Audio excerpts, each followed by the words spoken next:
coach of the year, I have Mike McDonald at number 5. I think because my expectations were so high for him going into this season, it's harder for me to rank him higher. They were a 10-win team last year. I thought they would at least be a 10-win team this year. I thought they were probably going to win their division. I was high on the Seahawks, as you all know. So I think putting him at number 1 just wouldn't. I don't think he had the turnaround the other teams did. As in Ben Johnson at number 4, who turned a 5-win team into a division winner. That is impressive, especially in the division with the Packers and the Lions and the Vikings, who have a great defense, and Kevin O'Connell has proven to be a great young coach. But I got Ben Johnson at 4 for the main fact is I think with the other teams took over, their rosters weren't as set as his team. I think he took over a really good roster with a promising young quarterback. Even though I was not super sold on Caleb after year 1, I think I'm sold on him now. Props to Ben. Number 3, I got Vrabel. Turned a 4-win team into a Super Bowl team.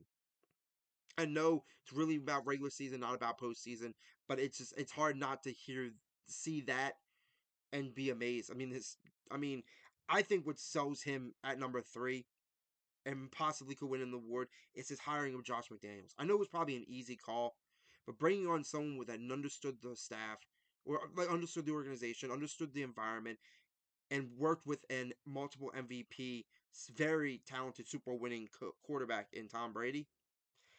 I think he had a lot of wisdom he bestowed upon Drake May, and has set Drake May up to be one of the best quarterbacks of the season. Some would say number 2 in MVP candidacy. Some would say MVP.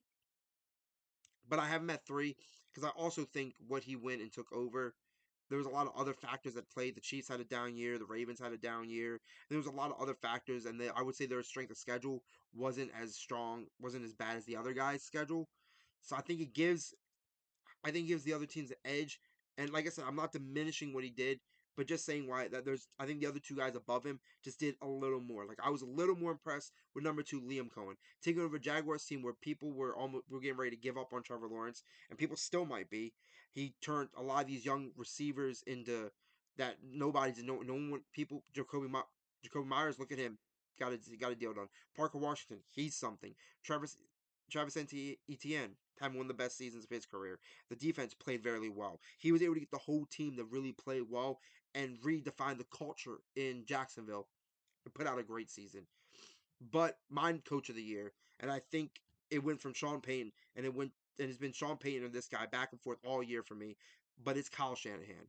How do you lose your 4 best defensive players? And like I keep saying, 2 to free agency and 2 because of injury. And then your best receiver never shows up, and your tight end battles injuries all season, and your starting 2 receivers battle injuries all season, and your left tackle battles injuries, and your quarterback battle injuries, and you were 1 game away from winning the number 1 seed, getting a first round bye.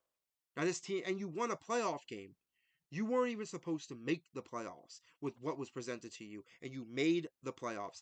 That alone is coach of the year quality because I don't know many coaches that could do that. That was pretty. There's a lot of coaches that lost their quarterback and couldn't win games.